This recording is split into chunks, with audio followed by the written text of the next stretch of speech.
giving you an opportunity to get the full story from the people who tell it best. This is Mediacom News Leaders. And welcome to Mediacom News Leaders. Thanks for tuning in. I'm Carol Kelly. Joining us today is Teri Skoog with the Alzheimer's Association of Iowa. We want to talk a little bit today about caregivers because, of course, Alzheimer's Association doing amazing things for the community, for those that are dealing with dementia. But we want to talk about caregivers. There's over 136,000 Iowans caring for those with dementia. Talk to us about the importance of taking care of themselves. Yes, thank you. So caregivers are really the foundation of providing a lot of the thousands of hours of care to their loved ones and to friends and family in the community who are living with dementia.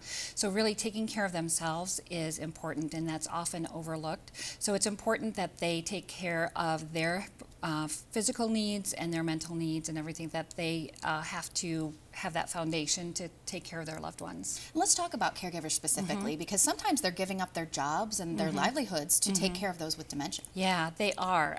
It's really, there are thousands of hours of free or unpaid caregiving happening in our community every day. And you're right, there are a lot of individuals that give up their jobs or they have to change their lifestyle in order to provide that care for their loved ones. But I think also understanding who those caregivers are, it's not only just those individuals that are right in the home with the loved one living with dementia, but it's anybody who's providing any kind of support for the family. So the person who's helping them get to church on Sunday mornings or running to the grocery store for them, helping them with their bills. If you do any of those type of services for someone, you're considered a caregiver. Let's talk about, obviously, Alzheimer's Association, a great resource for caregivers. Tell us about some of the ways that caregivers can combat stress.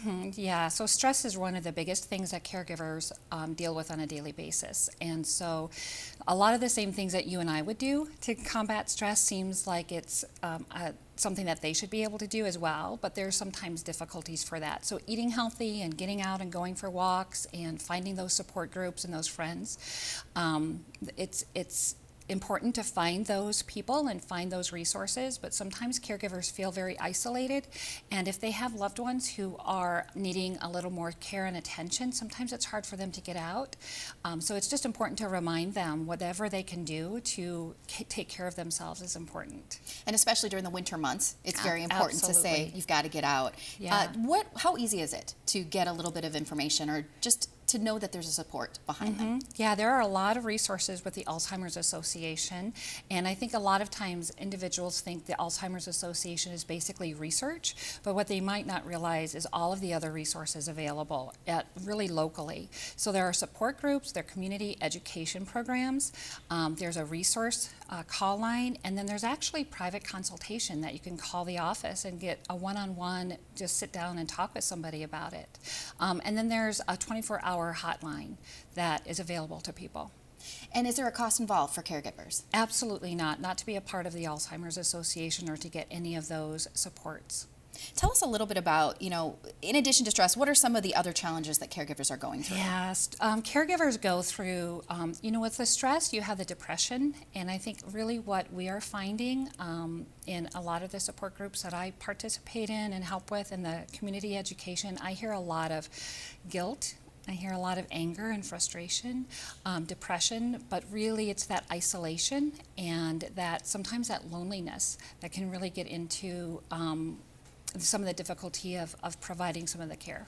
Once again, let's talk about those resources and how easy it is if you are a caregiver to get those services. It is so easy. There are 1-800 numbers that you can call that are available on the screen, and then there's a website. Specifically, if you go to the caregiver section of the Alzheimer's.org website, you can really find a lot of resources there.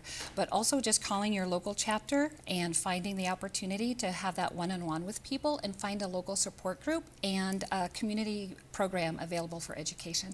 Head to the website for all the information. You're not alone. Yeah, correct? Absolutely. What a pleasure, Teri. Thank you so much for joining us. Thank you, Carol. This has been Mediacom News Leaders, your opportunity to get the full story from the most reliable sources exclusively on Mediacom News Leaders.